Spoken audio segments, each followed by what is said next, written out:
नमस्कार, आईडीटीवी के इस विशेष शो में आप सभी का स्वागत है। इस कार्यक्रम के जरिए हम आपको झारखंड की जाति और जनजाति से रूबरू करा रहे हैं। इस भाग में हम आपको उरांव जनजाति के बारे में बताने जा रहे हैं। झारखंड में संथाल के बाद दूसरी सबसे बड़ी आबादी वाली जनजाति उरांव है।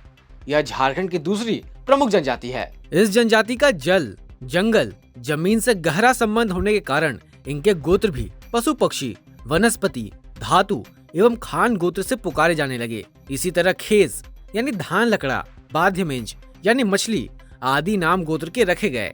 इनका निज गोत्र में विवाह भी वर्जित है। आश्चर्य की बात यह है कि अंग्रेज कभी भी इस जनजाति को गुलाम नहीं बना सके। इन्होंने 2000 वर्षों तक छोटा नागपुर पर स्वतंत्र रूप से शासन किया। उरांव कुड़ुक भारत में पाए जाने वाली एक प्रमुख जनजाति है।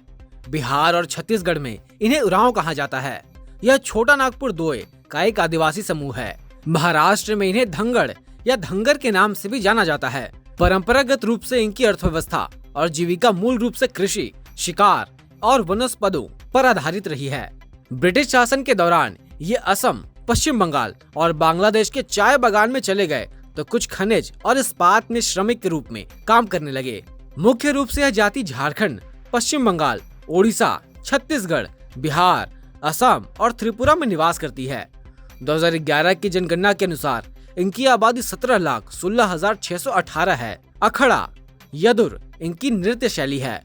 उरांव परंपरा से मिले संकेतों के अनुसार इनका मूल निवास स्थान दक्कन रहा है, जिसे कुछ शोधकर्ता ने कोंकाण भी बताया है। उरांव भाषा एवं प्रजाति दोनों ही दृष्टि से द्रविड़ जाति की है। झारखंड में दक्षिणी छोटा नागपुर और पलामू प्रमंडल उरांव का गढ़ है। इन दोनों प्रमंडलों में ही लगभग 90% उरांव आबादी निवास करती है, जबकि शेष 10% आबादी उत्तरी छोटा नागपुर, संथाल परगना एवं कोल्हान प्रमंडल में निवास करती है। उरांव जनजाति का मूल निवास सिंधु घाटी सभ्यता से जुड़ा है।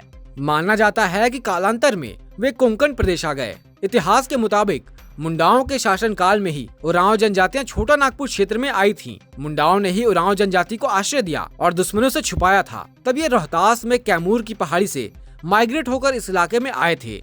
उरांव जनजाति के लोग मुख्य रूप से कुड़ुक भाषा बोलते हैं, जो द्रविड़ भाषा परिवार से संबंधित है। उरांव जनजाति के लोग देवनागरी लिपि का इस्तेमाल करते हैं। उरांव जनजाति के लोग आत्मा, जीवात्मा, परमात्मा और दुष्टात्मा पर विश्वास करते हैं। उरांव जनजाति के लोग पुनर्जन्म को भी स्वीकार करते हैं। इस जनजाति के लोग जीवन में सदाचार पर विशेष बल देते हैं।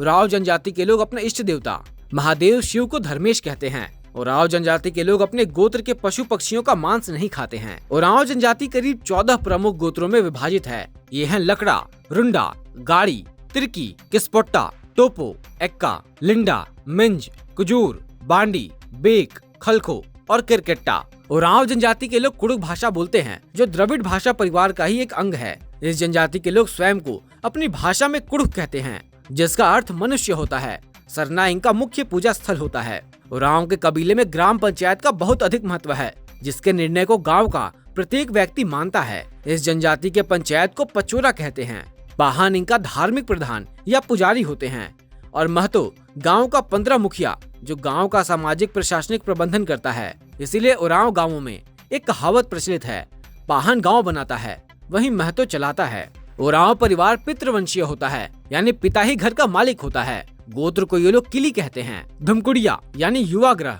उरांव जनजाति के युवकों एवं युवतियों की एक महत्वपूर्ण शिक्षण प्रशिक्षण संस्था है। युवक और युवतियों के लिए अलग अलग धुमकुड़िया का प्रबंध होता है। युवकों के धुमकुड़िया को जोक एरेप्पा और युवतियों के सुतना घर को पेल एरेप्पा कहा जाता है।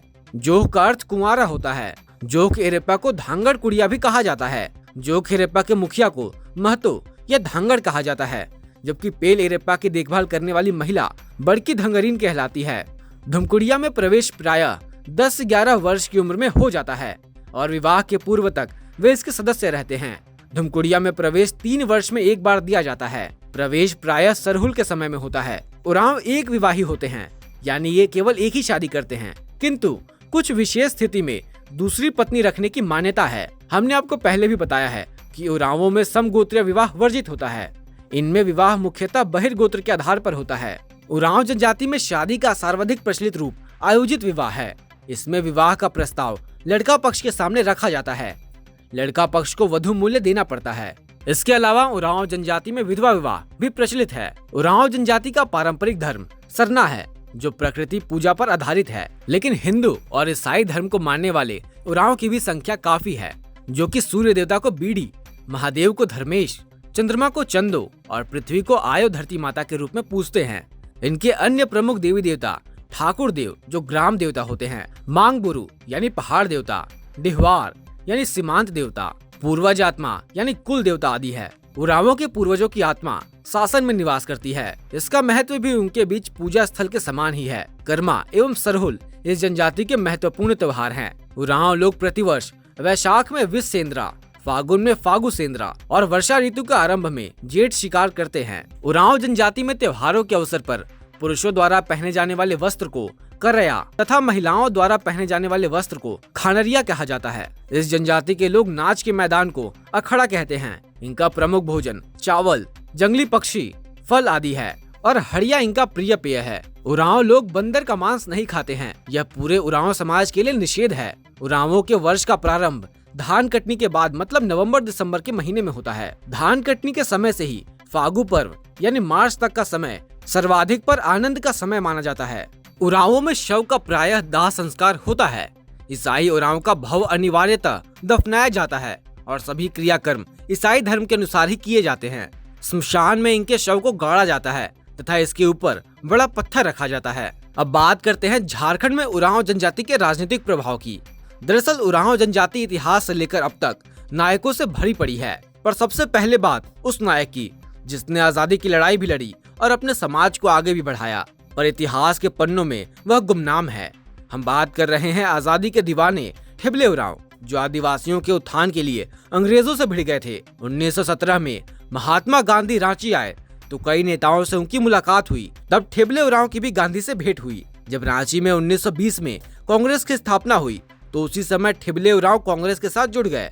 इसके बाद उन्होंने आजादी के हर आंदोलन में पूरी सक्रियता से भाग लिया। पहली बार ठिबले उरांव ने झारखंड को अलग राज्य बनाने की मांग की थी। उन्होंने यह मांग आजादी मिलने से पहले ही कर दी थी। गरीबी, बदहाली के बावजूद समाज के शोषित, पीड़ित किसान, आदिवासियों के जीवन के स्तर को ऊंचा उठाने का संकल्प जीवन भर निभाने वाले थे ठिबले उरांव। ठिबले उरांव ने समाज में शिक्षा का अलख भी जगाया। बहुत कम साक्षर होने के बावजूद ठिबले उरांव ने शिक्षा की अलख जगाई। झारखंड में गोरक्षा आंदोलन चलाया, महात्मा गांधी के संपर्क में आए, आदिवासी किसान संगठन बनाकर उन्हें जागरूक करने का काम किया। झारखंड में राजनीतिक रूप से भी उरांव की प्रमुख भागीदारी रही है।